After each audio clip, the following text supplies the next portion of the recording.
I sat at the Christmas dinner table, fork halfway to my mouth, as Dad cleared his throat. "Lorraine, I need to say something," he announced, voice carrying across the dining room. "Your brothers are getting the inheritance. The house, the savings, everything. You don't need it." My two brothers, Craig and Brian, shifted uncomfortably. Mom looked at her plate. I nodded slowly and took another bite of turkey. Then my nephew Tyler gasped, staring at his phone. "Aunt Lorraine is on the Forbes billionaire list." The room froze. Tyler's hand trembled as he held his phone screen glowing in the soft Christmas lights strung across the dining room. His voice cracked as he read aloud, barely able to believe his own words. Lorraine Hartley, founder and CEO of Quantum Solutions, net worth $3.7 billion. Dad's fork clattered against his plate, the sound impossibly loud in the sudden silence. His jaw had gone slack, mouth opening and closing like he was trying to form words but couldn't quite manage it. Mom's wineglass tipped over burgundy liquid, spreading across the white linen tablecloth like blood. Nobody moved to stop it. Craig's face had drained of color, his lawyer's composure completely shattered. Brian looked like someone had physically struck him across the face. I took another bite of turkey, chewing slowly, deliberately. The meat was dry. It had been cooking too long. "Now hold on," Dad finally stammered, finding his voice. "I didn't mean, I was just—" He trailed off, eyes darting between me and Tyler's phone as if the screen might suddenly display different information. I set my fork down carefully, aligned it with the edge of my plate. "It's fine, Dad. Really. 3.7 billion, Brian whispered, still processing. That's not possible." "It's very possible," I said calmly. "I've been building Quantum Solutions for 12 years. Started in my apartment right after college. We develop proprietary artificial intelligence software for medical diagnostics. Revolutionized early cancer detection. The company went public 18 months ago." Craig finally found his voice, his lawyer brain rebooting. "Why didn't you tell us? Why didn't anyone know?" "You never asked." I reached for my water glass. "I told you I worked in tech. I told you I had a startup. You called it computer stuff and changed the subject. You were always more interested in Craig's law career and Brian's real estate deals." The truth of it hung in the air. How many family dinners had I sat through listening to Dad give Craig business advice offering to introduce Brian to potential investors? How many times had I mentioned a breakthrough or a contract only to have the conversation steered back to my brother's accomplishments? I worked 3 jobs while building the company. I continued voice steady, lived on ramen noodles for 2 years straight, wrote code until 3 in the morning, then got up at 6 for my shift at the coffee shop. Never asked any of you for a single dollar. Never asked for connections or advice. Built it completely on my own. Mom's eyes filled with tears, but I couldn't tell if they were from shame or something else entirely. Tyler was still staring at his phone, scrolling through the Forbes article, lips moving silently as he read. Dad's expression shifted.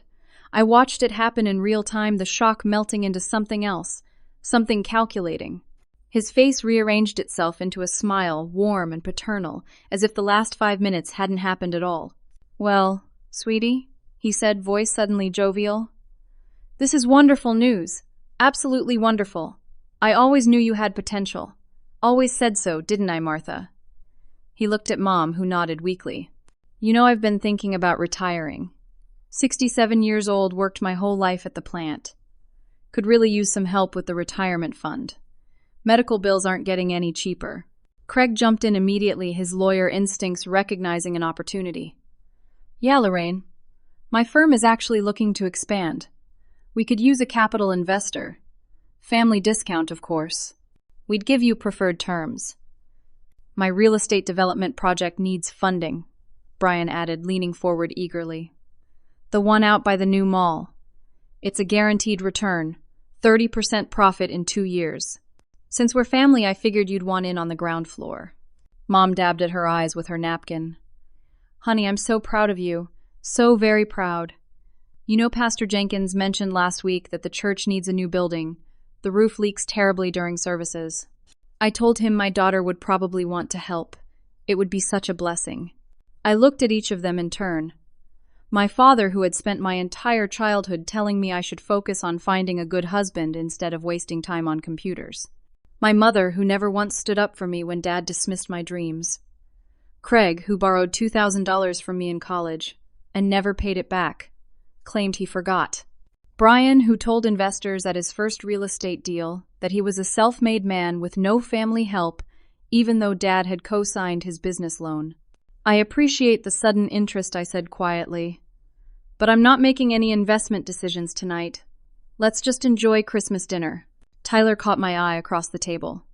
He was the only one who had ever asked about my work, genuinely interested in the technology, the mission, the patients we helped. He looked miserable now, embarrassed by his family's transparent greed.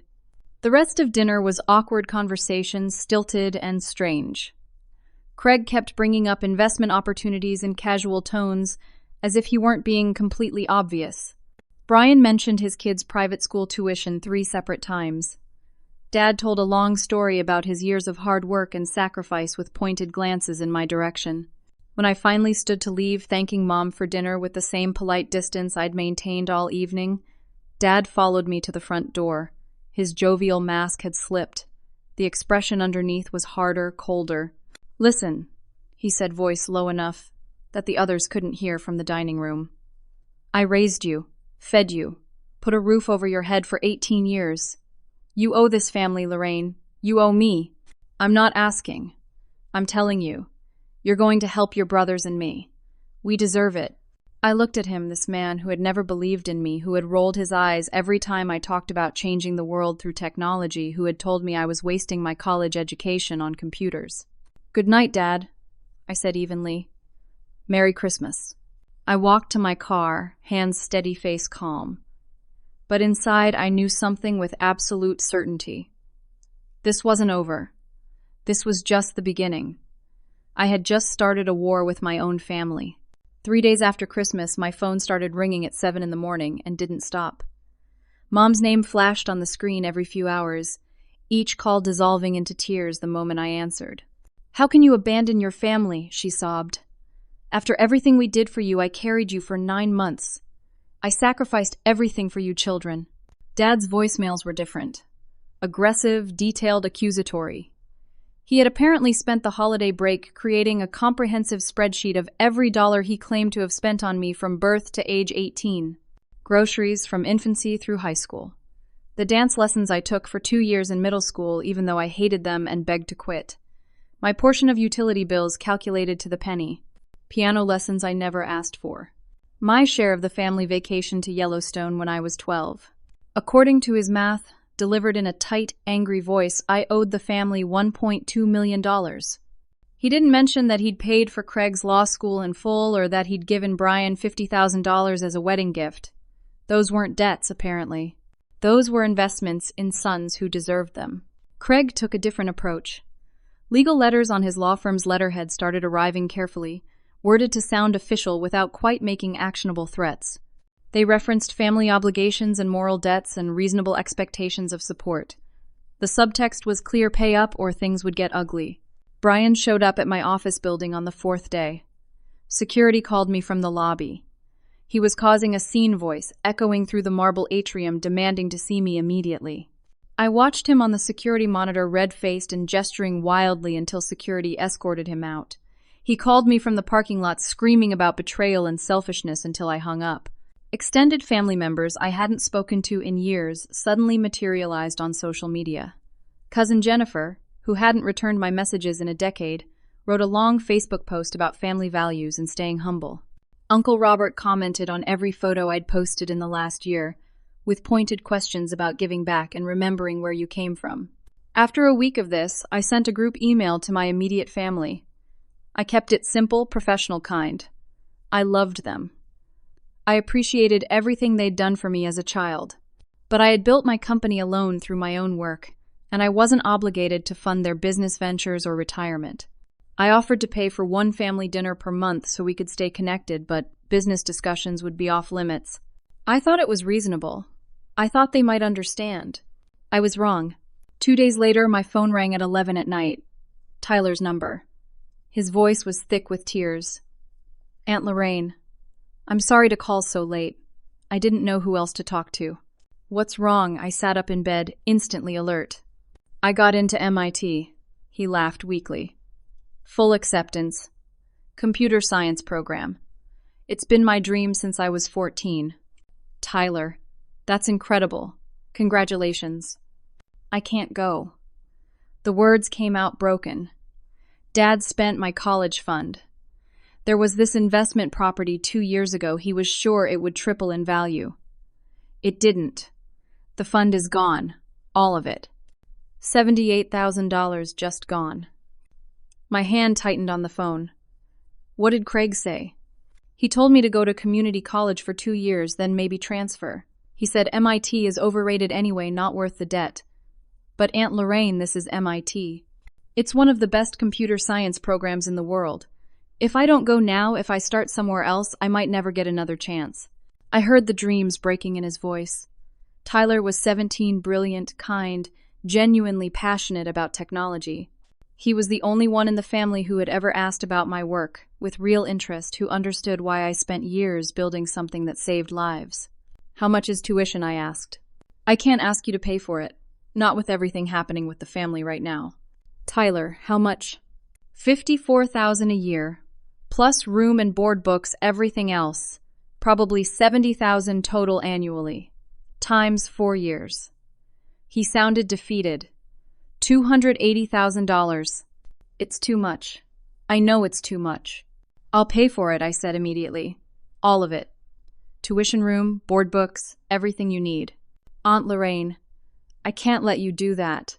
You're not letting me do anything. I'm choosing to do it. You earned this, Tyler. You worked hard, got accepted on your own merit. You deserve to go. He was crying now, relief and gratitude pouring through the phone. Thank you. Thank you so much. I'll pay you back someday, I promise. Don't worry about that. Just promise me something else. Don't tell your father. Don't tell anyone in the family. I'll pay MIT directly. This stays between us. Why? Because they'll make it complicated. They'll use it as ammunition, turn it into something ugly. Let's just keep it simple. You go to MIT, chase your dreams, become brilliant. That's all I need. We talked for another 20 minutes, Tyler's voice lighter than I'd heard it in years, full of plans and possibilities. When we hung up, I felt good, clean, like I'd done something purely right, untainted by family politics. 2 weeks later, Craig called me at work. Not sad or pleading, furious. You went behind my back, he shouted, not even bothering with a greeting. You're paying for Tyler's school without telling me. You're making me look like a failure to my own son. My stomach dropped. Tyler told you. He let it slip yesterday. Do you have any idea how humiliating this is? My sister swooping in to save the day because I can't provide for my own kid. That's not what this is about, Craig. Tyler earned his acceptance. He deserves to go. You spent his college fund, and I'm just trying to help him. If you're paying for Tyler, you're paying for Emma and Jake, too. Emma needs private school. Her public school is terrible. Jake needs braces, probably surgery, too. You don't get to play favorites with my children. I'm not playing favorites. Tyler got into MIT. That's different from regular expenses. So you're saying my other kids don't deserve help. You're saying Tyler is worth more than them. His voice dripped with accusation. You're tearing my family apart, Lorraine. You're turning my own son against me. I'm not turning anyone against anyone. I'm trying to help. Help. You're trying to play the hero. Well, guess what? I don't need your help. And Tyler doesn't either. I'm telling him right now that he's refusing your money. We don't want it. We don't need it. He hung up before I could respond. Within an hour, I started getting screenshots from a cousin forwarded with a simple message. Thought you should see this. They were from a family group chat, one I wasn't included in. Craig had written paragraph after paragraph about how I was manipulating Tyler, how I was trying to steal his son, how I was using money to create division. Other family members piled on, agreeing, adding their own interpretations. My attempt to help was being twisted into something sinister. Uncle Robert, this is exactly what wealth does to people. Makes them think they can control everyone. Cousin Jennifer. She always thought she was better than us. Now she's proving it. Brian. She offered Tyler hundreds of thousands, but won't invest $30,000 in my business. That tells you everything.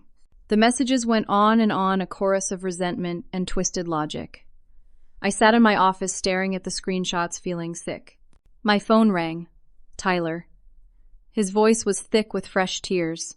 My dad is making me refuse your help. He wrote you an email from my account saying I don't want your divisive money. Aunt Lorraine, I didn't write that. He made me give him my password. He sent it himself. Tyler, I'm so sorry. He says if I accept your money, he'll cut me off completely. No contact, no family events, nothing. He'll tell everyone I chose money over family. Tyler's voice broke. I can't go to MIT. I can't take your help. Because if I do, I lose my dad. I lose everyone. I understand, I said quietly, heartbreaking for him. I'm sorry. I'm so sorry, I told him. I just mentioned it in passing. I thought he'd be relieved, and then he just exploded. After we hung up, I sat alone in my office for a long time. I had tried to help. I had tried to do something good. Something that would change Tyler's life for the better. Instead, I'd made everything worse. Tyler couldn't go to MIT.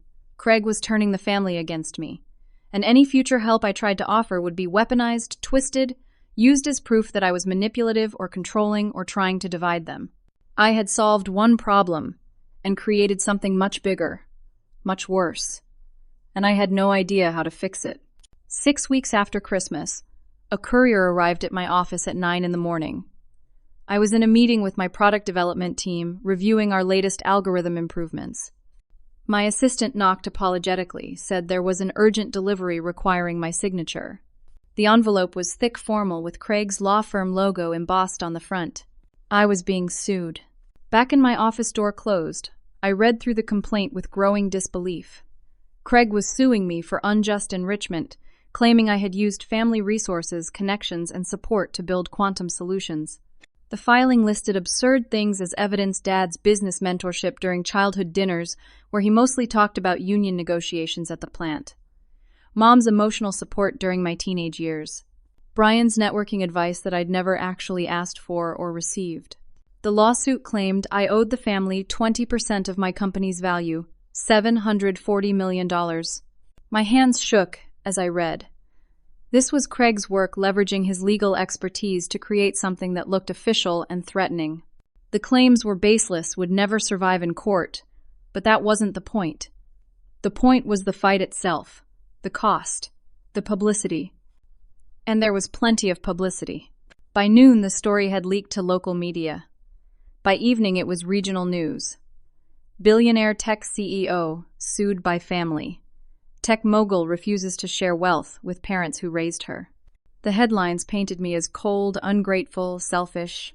Anonymous quotes from family sources filled the articles. She's forgotten where she came from. We're heartbroken that wealth has changed her so much. We just want our daughter back. My company's PR team went into crisis mode. Emergency conference calls, strategy sessions, damage control. This wasn't just about me anymore. This affected quantum solutions, affected partnerships, affected the stock price. I hired the best litigation firm in the state. They reviewed Craig's complaint in a 2-hour meeting. 3 partners crowded into a conference room, passing pages back and forth. It's completely frivolous, the lead partner Sharon assured me. No legal merit whatsoever. We'll file a motion to dismiss. Judge will throw it out. How long, I asked.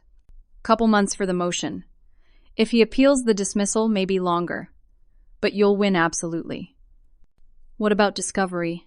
Sharon's expression shifted, became more careful.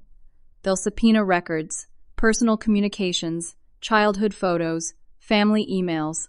They'll try to build a narrative of family support, however thin. It'll be invasive. And the cost? Our retainer is $250,000. Total fees probably $500,000 to dismiss, depending on how aggressive they get. If it somehow goes to trial, much more. But it won't go to trial. $500,000 to defend against something completely baseless. And that was the best case scenario. My phone buzzed. My CFO, Marcus. Turn on channel 7. Now. I pulled up the live stream on my computer. Local evening news. And there was Dad sitting in a hospital waiting room, looking frailer than I'd ever seen him. The reporter's voice was sympathetic, gentle. Mr. Hartley, can you tell us about your wife's condition? She had a heart attack 2 days ago, Dad said, voice wavering.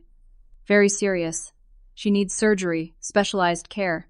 It's expensive, and we're just working people. We don't have the resources for the best treatment. The reporter leaned in.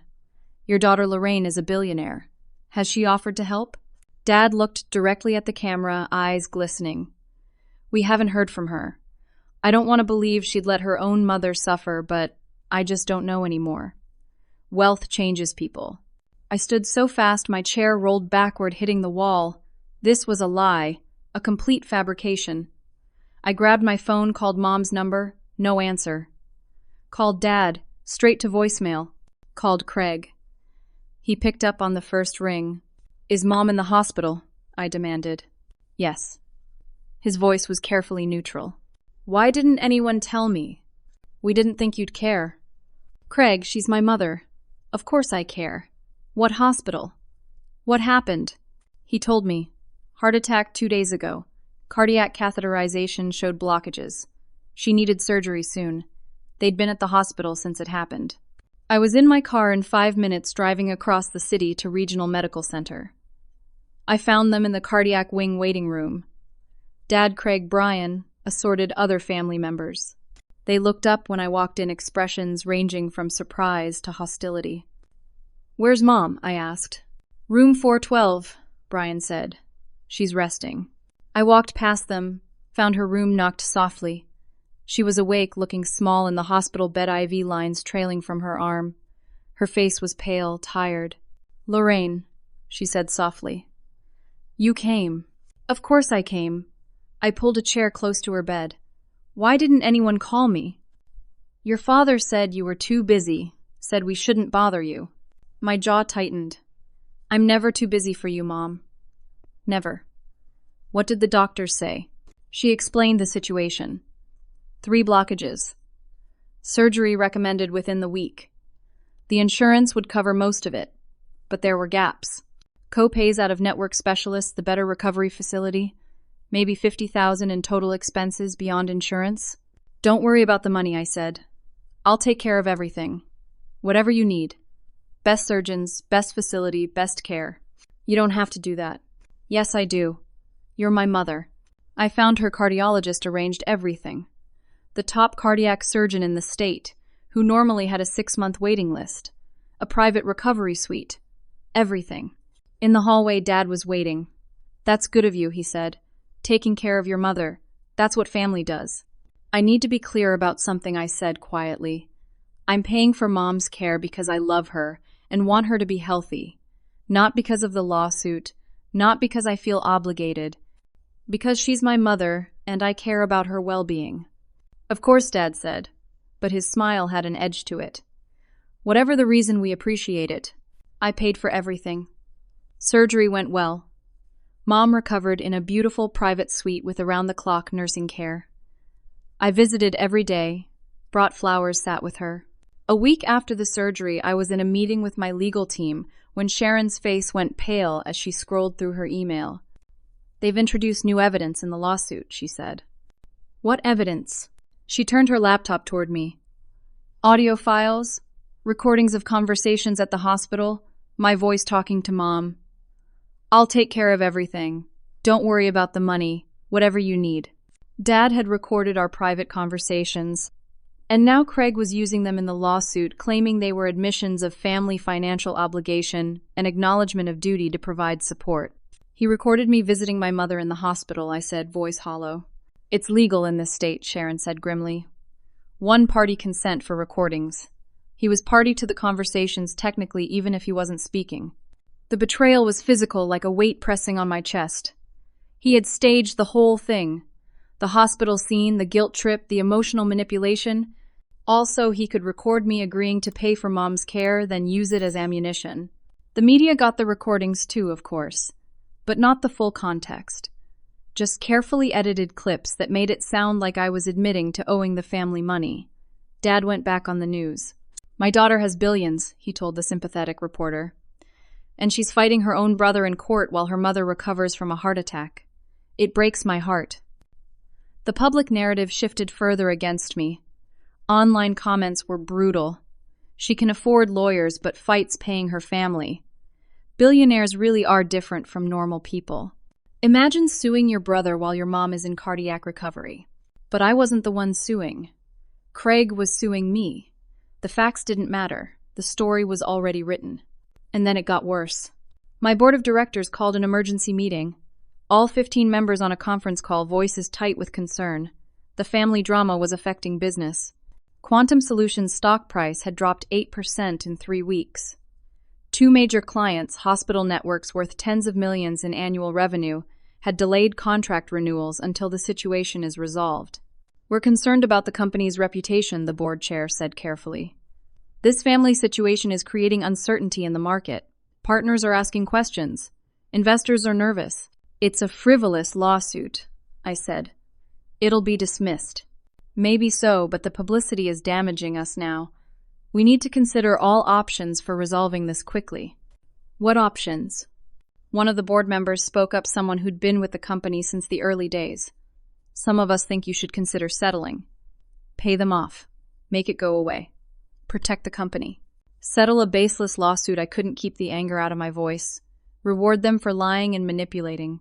We're just suggesting you consider it. $740 million is a lot, but you'd still be a billionaire. The company would be protected. Everyone moves on. I ended the call without agreeing to anything. But the message was clear. My own board was starting to turn against me. The family wasn't just attacking me personally anymore. They were threatening everything I'd built. And the pressure was coming from all sides, tightening like a noose. I had tried to set boundaries. That created the lawsuit. I had tried to help my mother. That gave them ammunition.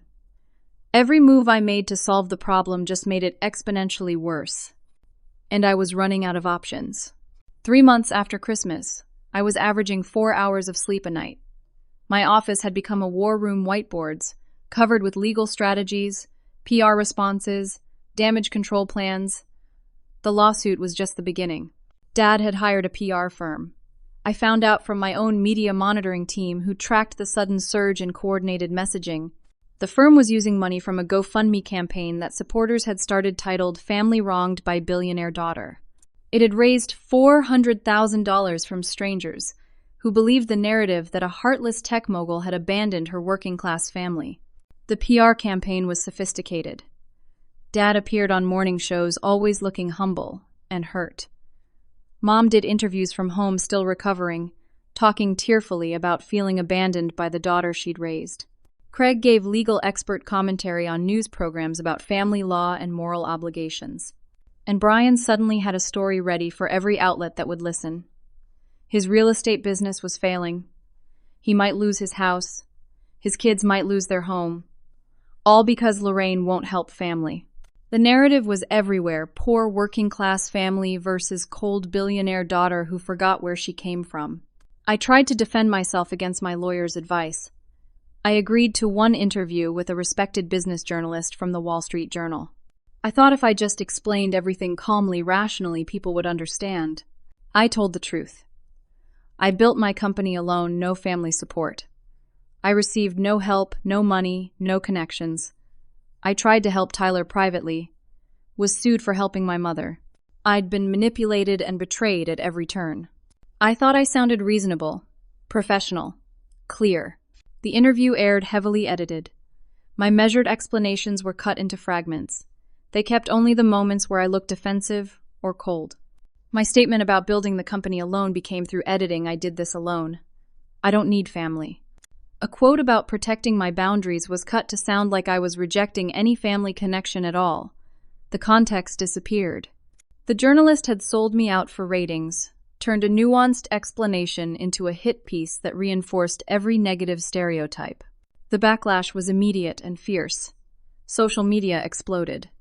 I trended on Twitter for 2 days, and not in a good way.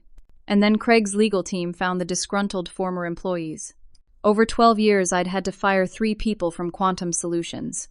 1 for stealing proprietary code, 1 for sexual harassment of a junior developer, 1 for consistent, documented performance failures after multiple improvement plans. All had been let go properly, legally, with severance and documentation.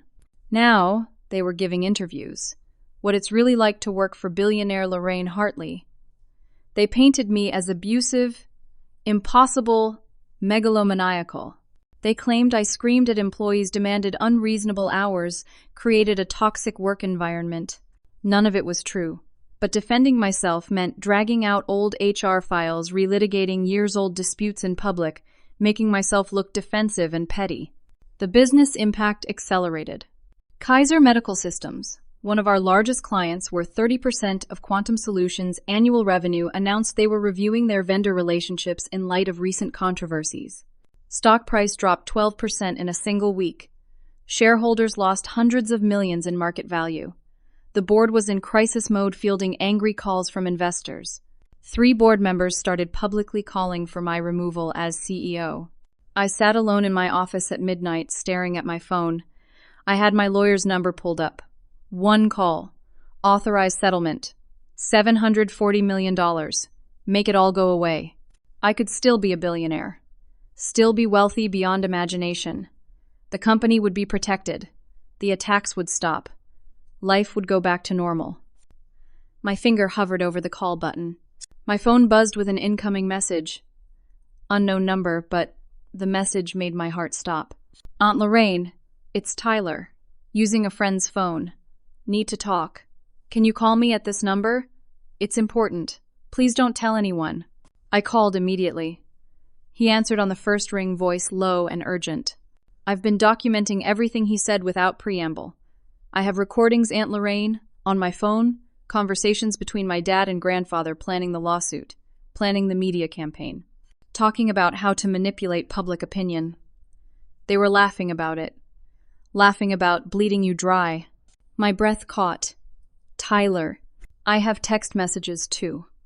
Between my dad and those former employees who've been trashing you in the media, he paid them $5,000 each to do interviews and make up stories. I have the Venmo receipts, the messages planning what they'd say. How did you get all this? I live here. They don't think about me, don't watch what they say when I'm around. I've been recording conversations on my phone for weeks, saving texts. I knew something was wrong, that they were lying, and I wanted proof. My chest felt tight. Tyler, if you come forward with this, your father will never forgive you. I know. His voice cracked. That's why I'm asking what you want me to do. I can release everything.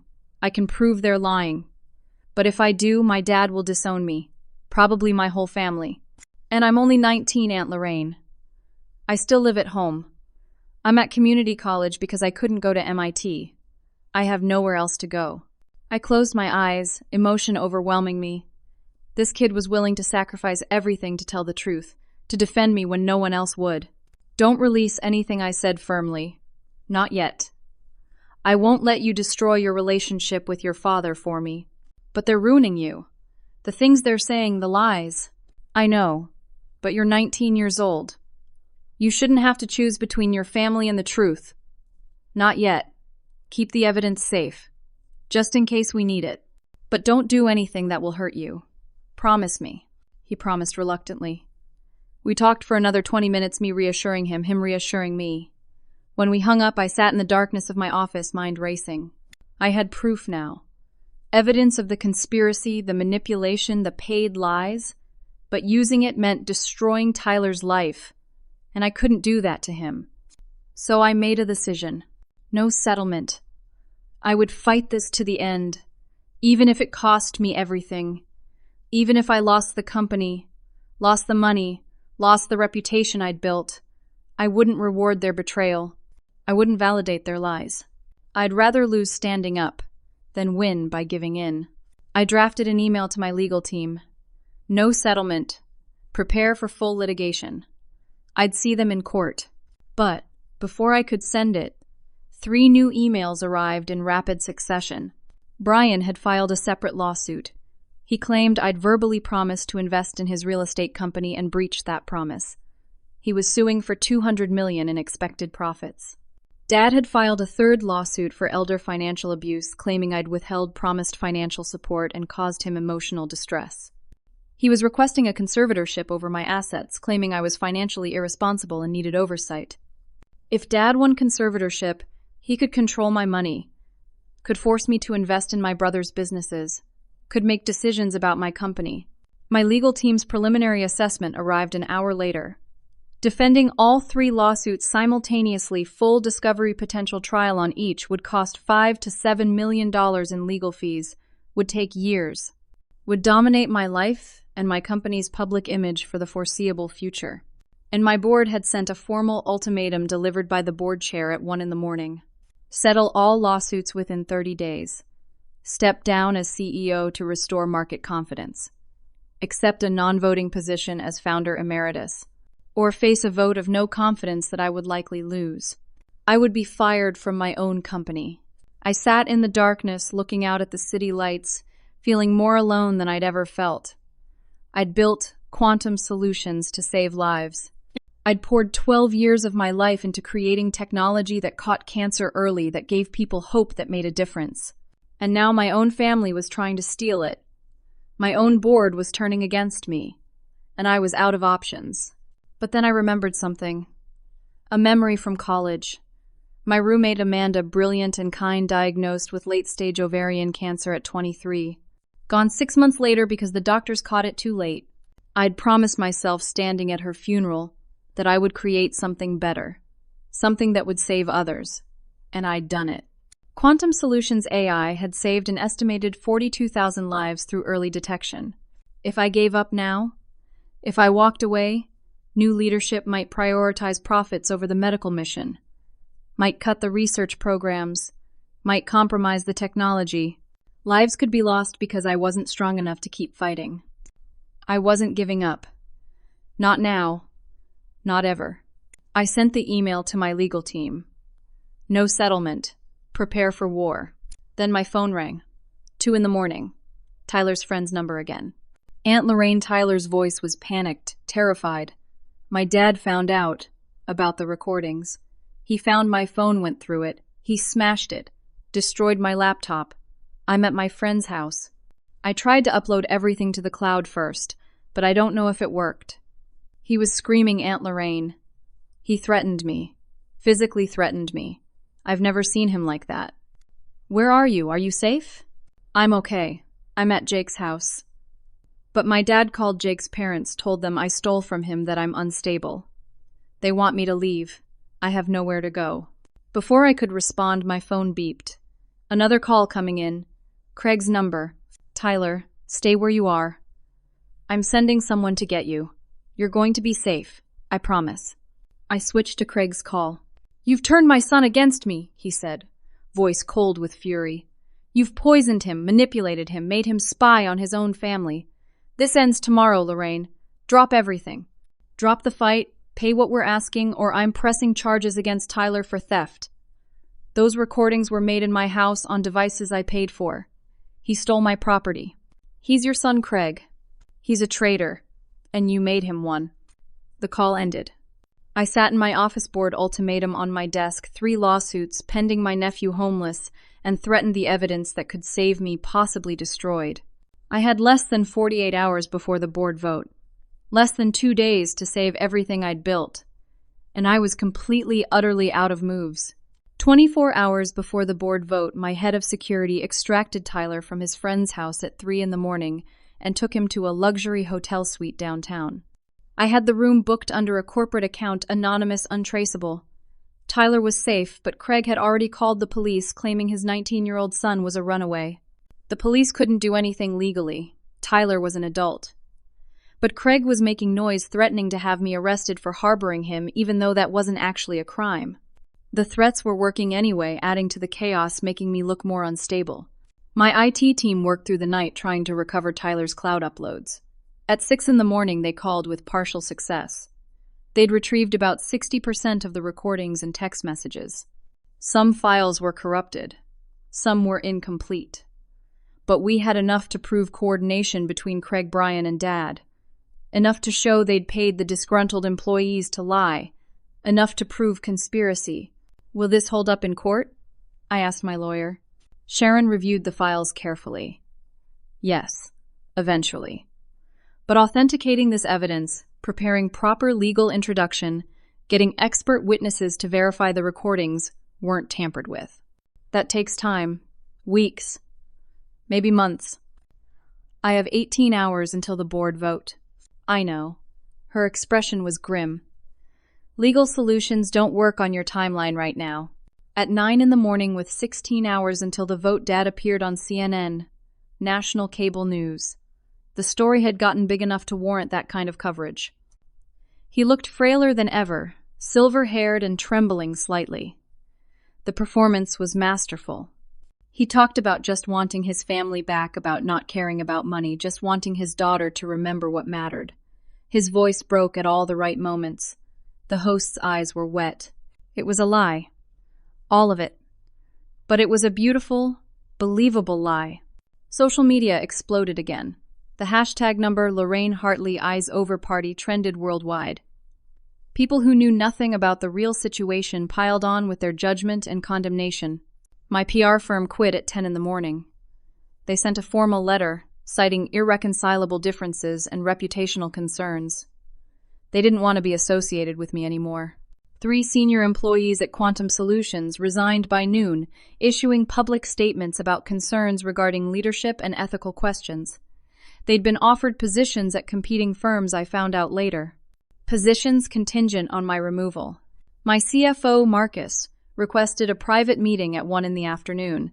He'd been with me for 8 years, one of my first executive hires, someone I'd trusted completely. I need to tell you something, he said, closing my office door.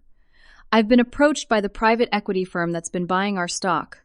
They've offered me a position, CFO of a portfolio company. 200% salary increase. Stock options. The offer is contingent on changes in leadership here. They're trying to buy you. I turned it down, he said quickly. I'm telling you because you need to know how deep this goes. They're systematically targeting anyone in your inner circle, offering them better positions, better money if they jump ship. I felt cold. Who else? I don't know for sure, but I'd guess at least a dozen key people have been approached.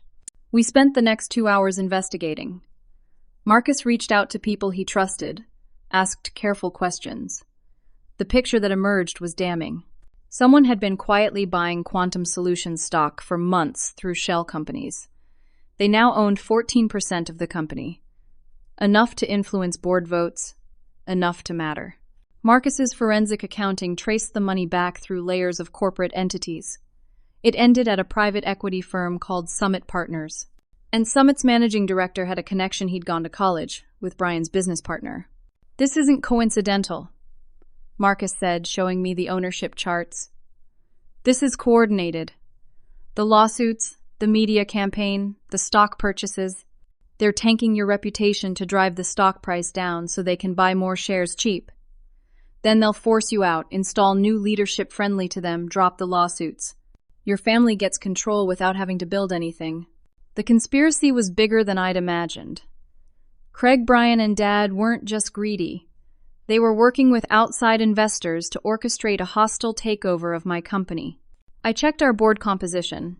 2 members had been recommended by Summit Partners months ago when Summit was just a friendly investor. Those 2 had been the loudest voices calling for my resignation. They'd been plants from the beginning. There's more, Marcus said quietly. I found something in Dad's lawsuit. The conservatorship request. If granted, he'd control your assets. All of them, including your company shares. He could vote them however he wants. The full plan crystallized. Get conservatorship, control my shares, combine them with Summit's 14% and the 2 corrupted board members. That was enough to take control of the entire company. This wasn't about inheritance anymore.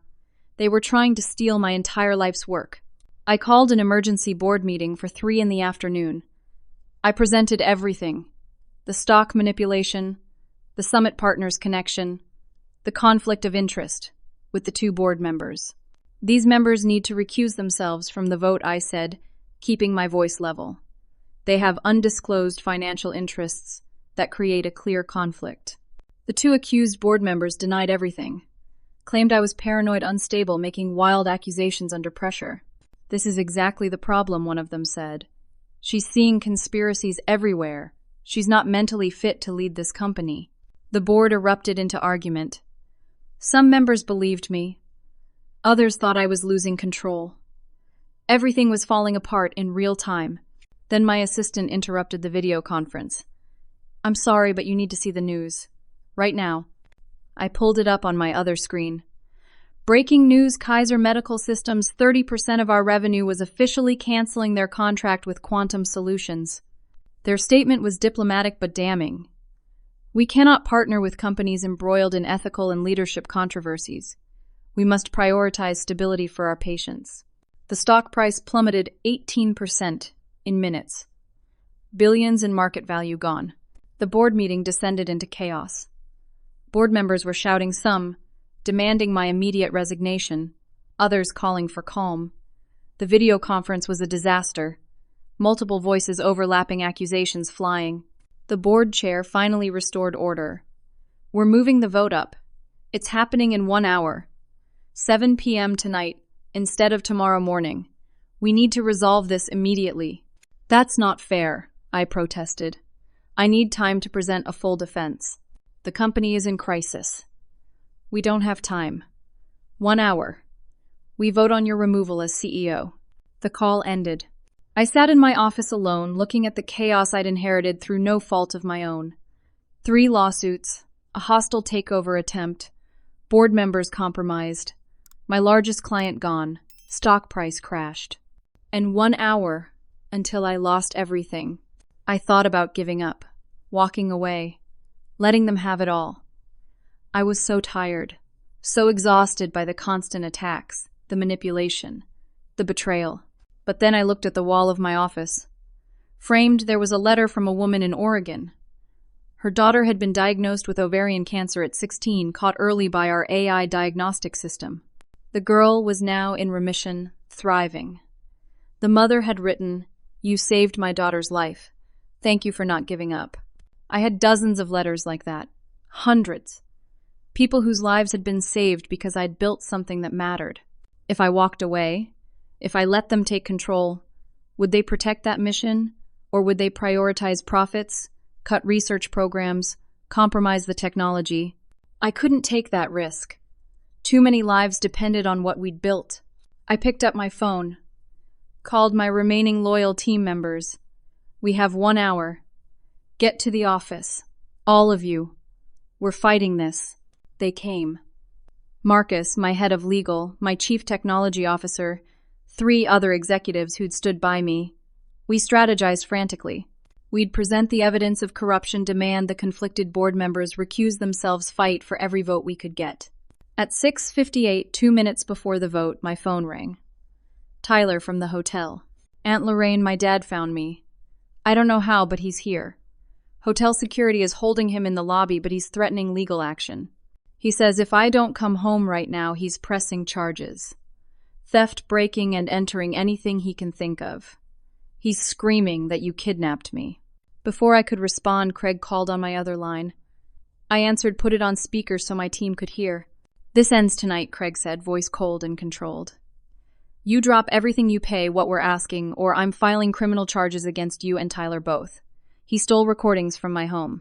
You harbored a fugitive. I'm calling the police right now unless you settle. Tyler is 19. He's not a fugitive. Doesn't matter. I'll tie you up in criminal investigations for months. Think your board will keep you as CEO while you're under criminal investigation." He hung up. I looked at my team at the clock, showing 7 p.m. at the video conference link for the board meeting that was about to determine my fate. I had to choose. Protect myself, or protect Tyler. Fight for my company, or keep a 19-year-old kid safe from his own father. I made my choice. "Get Tyler out of that hotel," I told my security team. "Take him somewhere safe, somewhere Craig can't find him. I don't care what it costs." Then I clicked the link to join the board meeting. The final battle was about to begin, and I had no idea if I'd survive it. I joined the video conference at 7:01, 1 minute late, heart pounding so hard I could hear it in my ears. All 15 board members were present faces, arranged in neat squares on my screen. Some looked sympathetic, some looked angry, some looked carefully neutral, unwilling to show their hand before the vote. "Thank you for joining us, Lorraine," the board chair said, tone formal and cold. We'll proceed with the vote on the motion of no confidence shortly. But first, you have 15 minutes to address the board. We've agreed to hear you out. 15 minutes to save 12 years of work. 15 minutes to preserve the company that had saved 42,000 lives. I pulled up the presentation Marcus had helped me prepare. I appreciate the time I said, keeping my voice steady. Before we vote, there's evidence you need to see. Evidence that affects the integrity of this board itself. I shared my screen. Started with the stock purchases. Showed the shell companies the money trail, the connection to Summit Partners. Explained how someone had been systematically buying shares to gain influence while driving the stock price down through coordinated attacks. And 2 members of this board, I said carefully, were recommended by Summit Partners. They've been voting consistently to remove me while Summit has been accumulating shares. That's not coincidental. That's coordination. The 2 accused members immediately objected. This is absurd, one said. Paranoid conspiracy theories. It's documented, I countered, showing the financial records Marcus had compiled. Shell companies, stock purchases, board votes, all aligned. I played excerpts from Tyler's recordings. Craig and Brian's voices clear and unmistakable, discussing how to tank the company to buy it cheap. Dad's voice. We just need to get rid of her. Then we can do whatever we want with Quantum. Several board members looked shocked. Others remained skeptical. These recordings were obtained illegally, one of the accused members said. Made without consent in a private home. They're not admissible. They're admissible in this context. Sharon, my lawyer, interjected from off-screen. This isn't a criminal trial. This is a board meeting. The board can consider any evidence relevant to their fiduciary duties. I moved to the next slide. The paid employees. Showed the Venmo transactions, the text messages between Craig and the 3 fired workers, explicit discussions about what they'd say in media interviews and how much they'd be paid. The narrative about toxic workplace culture manufactured. Paid for. None of it is real. Then I showed Mom's affidavits. Her written statement describing how Dad had orchestrated everything, starting with the inheritance announcement at Christmas dinner. It hadn't been spontaneous. It had been planned, staged, designed to provoke exactly the response it got. My own father recorded private conversations at my mother's hospital bedside. I said emotion creeping into my voice despite my efforts to stay professional. He used my love for my mother as a weapon. Everything since Christmas has been a coordinated campaign to take this company from me. I looked directly at the camera at the board members watching. I built quantum solutions to save lives. That's still the mission. That's always been the mission. But if you remove me and install leadership chosen by Summit Partners and my family, will they protect that mission, or will they prioritize profits and personal gain? I close the presentation. I'm asking you to table this vote, to investigate the conflicts of interest on this board, to give me time to fight these baseless lawsuits properly, and to remember why this company exists. Silence on the video call. Board members looking at each other, processing. The chair cleared his throat. Does anyone want to respond to what we've just seen? One of the honest board members, Janet, spoke up. I move that we table the no confidence vote and immediately vote to remove the 2 board members with undisclosed conflicts of interest. This is a clear violation of their fiduciary duties. Second, another member said. This is ridiculous, one of the accused members protested. You're making decisions based on illegally obtained recordings and conspiracy theories. The financial records aren't conspiracy theories, Janet said firmly. The stock purchases are documented. The Summit connection is documented. You should have disclosed that relationship. You didn't. That's grounds for removal. The vote happened quickly. 11 members voted to remove the 2 conflicted board members. 2 voted against the 2 being removed. 2 abstained. The 2 corrupt members' video feeds went dark as they were removed from the call. Now Janet continued. I move that we vote full support for Lorraine as CEO, that we recognize she's been under coordinated attack, and that we authorize company resources to support her legal defense. These lawsuits are directly affecting the company's interests. Second, Marcus said. He'd been invited to join as CFO. This vote took longer. Some discussion, some debate, but finally 13 votes in favor, 0 against, 2 abstentions. I'd won. The board had chosen to support me. Relief flooded through me so intensely I had to mute my microphone to keep the board from hearing my shaky breath. "Thank you," I said when I could speak again. "I won't let you down." The meeting ended. I sat alone in my office, hands trembling, hardly able to believe it. I'd survived the board vote. The corrupt members were gone. I had support. But the war wasn't over. Over the next 2 hours, the legal dominoes started falling. Sharon called Craig Bryan, and Dad had voluntarily dismissed all 3 lawsuits. Their lawyers had reviewed Tyler's recordings and Marcus's financial evidence and advised that continuing was futile. They'd be destroyed in court, potentially face counterclaims for fraud and conspiracy. The judge handling Dad's conservatorship request issued a scathing order, denying it with prejudice, noting the apparent bad faith of the entire claim.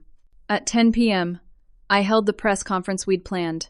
Not in crisis mode anymore. In control. Strong. I presented the full evidence publicly. The stock manipulation. The paid lies. The coordinated conspiracy. I didn't gloat or attack. I simply showed the truth calmly and clearly. "I'm sad that my family chose this path," I said, looking directly into the cameras. "I would have helped them if they'd asked honestly. Instead, they tried to take everything I built. But this company exists to save lives, and that mission continues." I announced a new foundation, the Amanda Chen Medical Research Foundation, named for my college roommate who died of cancer. Quantum Solutions would donate $10 million annually to cancer research. The media response shifted within days. Headlines changed: tech CEO vindicated family's coordinated attack exposed. Lorraine Hartley proves conspiracy against her company. Journalists who'd promoted the family's lies issued corrections, some grudging, others genuinely apologetic. Public opinion swung heavily in my favor. The same social media platforms that had condemned me now celebrated my vindication. It was whiplash-inducing, frustrating, but ultimately helpful. Kaiser Medical Systems called. The CEO himself apologizing personally for the hasty contract cancellation. They'd been manipulated by the PR campaign, made a mistake in judgment. They offered a renewed contract with expanded scope, 20% larger than the original. The stock price recovered within a week, then climbed higher. Investors who'd feared instability now saw a company that had weathered a major crisis and emerged stronger. We hit new highs. My family faced the consequences of their actions. Craig's law firm launched an ethics investigation into his frivolous lawsuits. Using his position to file baseless claims, paying witnesses to lie, he was suspended pending review. His reputation as a lawyer was destroyed. Brian's real estate business collapsed completely. Investors wanted nothing to do with him after the scandal. His partner dissolved their company. Brian filed for bankruptcy 6 months later. Dad became a pariah in his community. Friends stopped calling. The church quietly asked him to step back from his volunteer positions.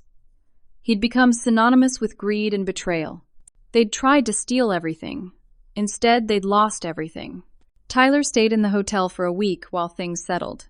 I set up a full scholarship for him at MIT through the new foundation, publicly disclosed, completely transparent and ethical. He enrolled that fall, excelled, immediately made the dean's list his first semester. He cut ties with Craig Bryan and Dad. It was painful for him, but necessary.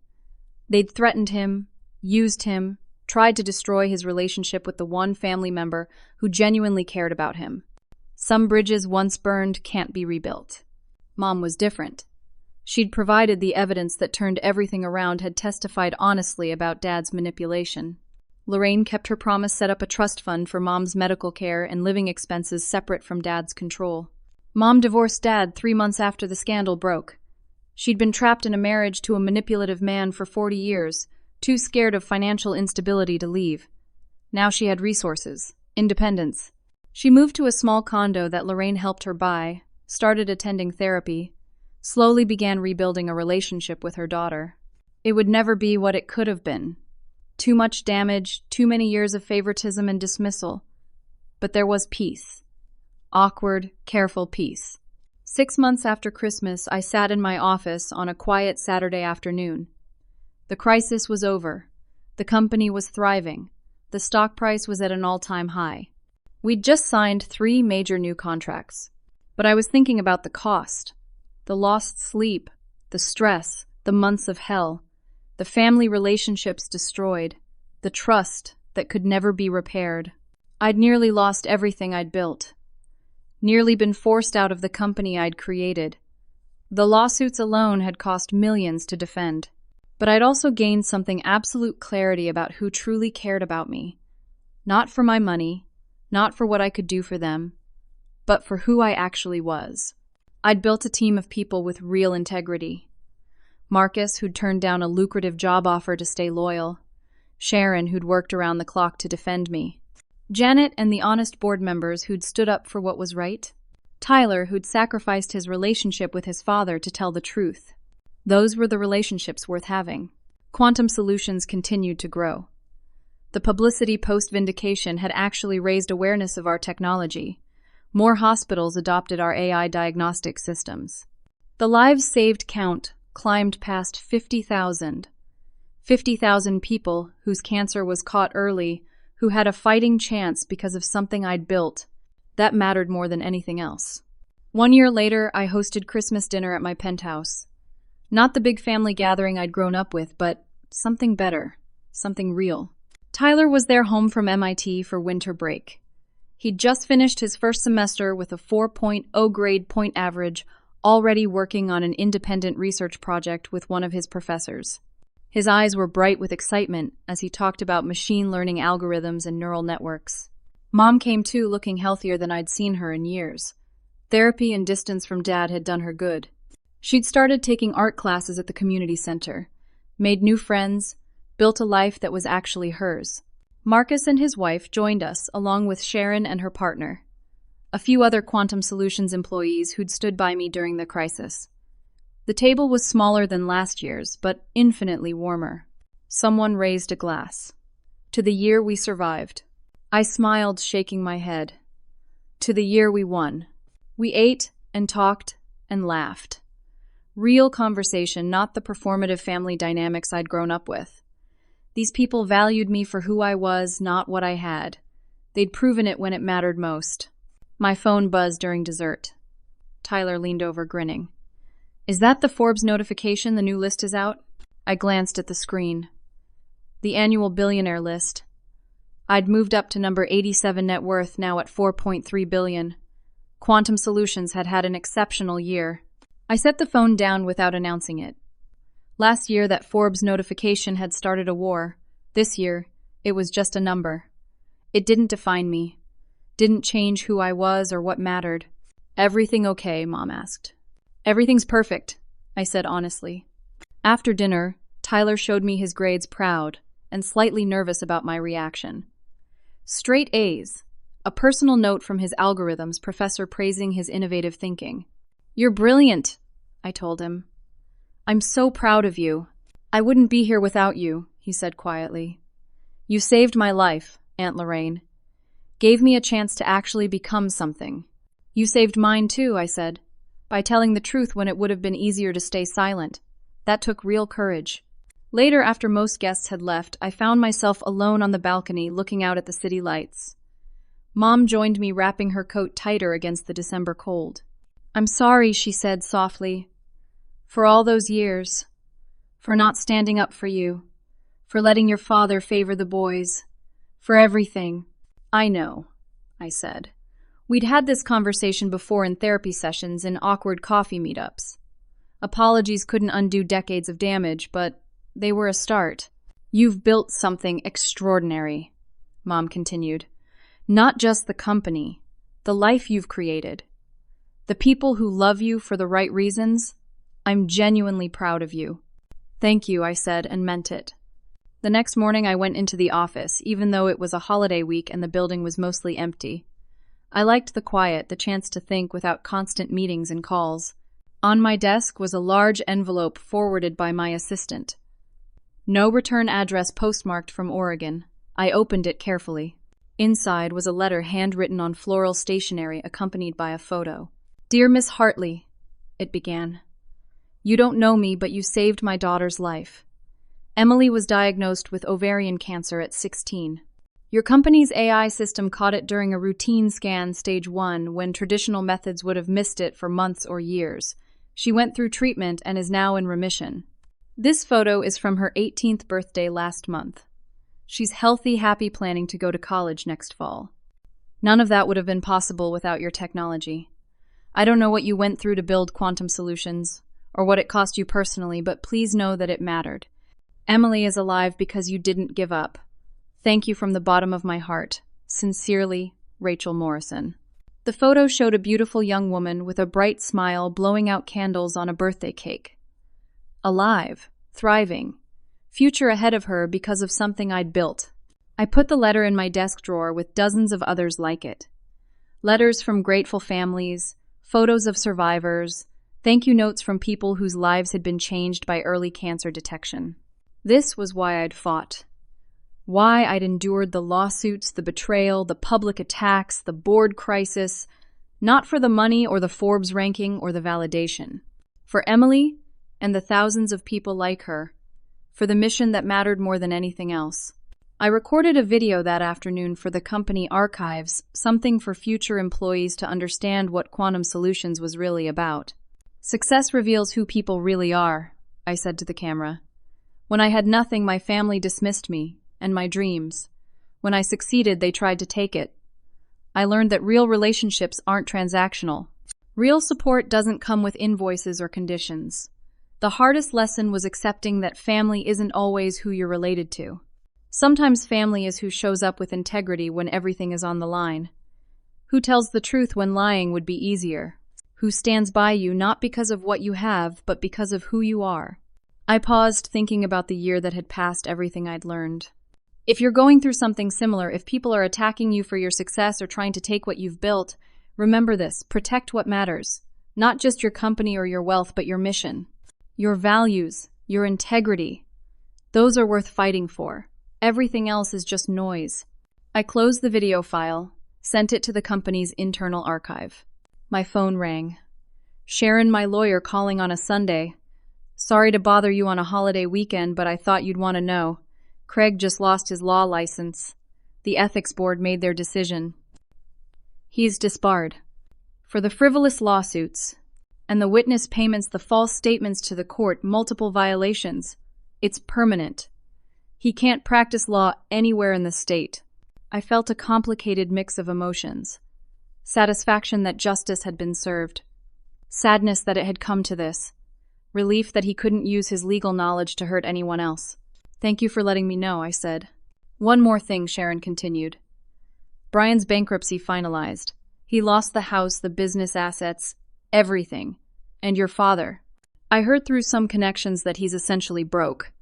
The legal fees from the lawsuits drained their savings. Nobody wants to hire him at his age. He's living with Brian's family in a rental. The family who'd tried to take billions from me had ended up with nothing. They destroyed themselves pursuing something that was never theirs to begin with. I should have felt triumphant. Instead, I mostly felt sad. Sad that greed had destroyed them. Sad that they'd chosen this path. Sad for the family we could have been if they'd just been happy for my success instead of trying to steal it. But I'd learned something valuable: you can't set yourself on fire to keep other people warm. Protecting myself, maintaining my boundaries, fighting for what I'd built, those weren't selfish acts. They were necessary ones. A few weeks later, Quantum Solutions announced record-breaking quarterly earnings. We'd expanded into 3 new markets, signed partnerships with 5 major hospital networks, and our AI system was now being used in 42 states. The lives saved count had climbed past 60,000. The board voted me a substantial bonus, which I immediately donated to the Amanda Chen Foundation. The foundation had already funded 3 major cancer research projects and was making real progress on early detection technologies for other diseases. Tyler called me from MIT with exciting news. He'd been accepted into an accelerated master's program. His research paper on improving AI diagnostic accuracy had been selected for publication. At 19, he was already making contributions to the field. I want to work at Quantum Solutions someday, he told me. After I graduate, if you'll have me. If you earn it, I said, smiling. No nepotism. You'll have to interview like everyone else. I wouldn't want it any other way. That spring, I was invited to speak at a technology conference about building successful companies. Standing on that stage, looking out at hundreds of entrepreneurs and innovators, I shared the lessons I'd learned. Success comes with challenges you can't predict, I told them. People will reveal themselves in ways you don't expect. Some will support you genuinely. Others will try to take what you've built. The key is staying true to your mission, protecting what matters, and surrounding yourself with people of real integrity. The money, the recognition, the Forbes lists, none of that matters compared to the impact you make and the relationships you build with people who value you for who you are, not what you have. The audience gave me a standing ovation. Afterward, dozens of people approached with their own stories of family betrayal, of people changing when success arrived, of having to set painful boundaries. I listened to each one, offered what advice I could, reminded them they weren't alone. Now, sitting in my office on a quiet afternoon, I reflected on how far I'd come. From that Christmas dinner when Dad announced I wasn't getting the inheritance to Tyler's gasp, reading the Forbes list to the year of hell that followed, to the victory and peace I'd found on the other side. I'd lost the family I was born into, but I'd built a new family chosen by integrity and love rather than blood. Tyler Mom in her own complicated way, Marcus and Sharon and the colleagues who'd stood by me, the Quantum Solutions team who believed in our mission, the thousands of patients whose lives we'd saved. That was the real inheritance worth having. Not money or houses or stock portfolios, but purpose, integrity, and people who showed up when it mattered. My intercom buzzed. Marcus asking if I had a minute to review the quarterly projections. Back to work. Back to building. Back to the mission that had driven me from the beginning.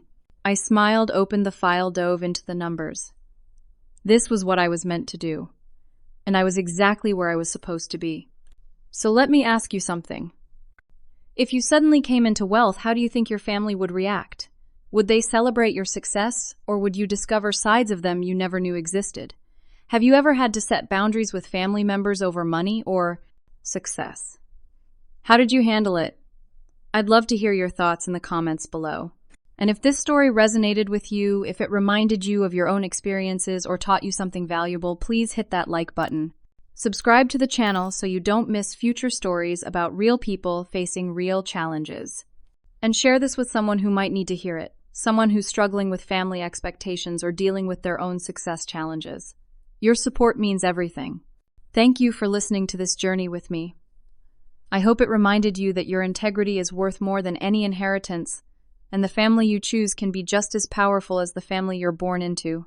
Take care of yourselves, protect what matters, and remember that standing up for yourself isn't selfish, it's necessary. Until next time.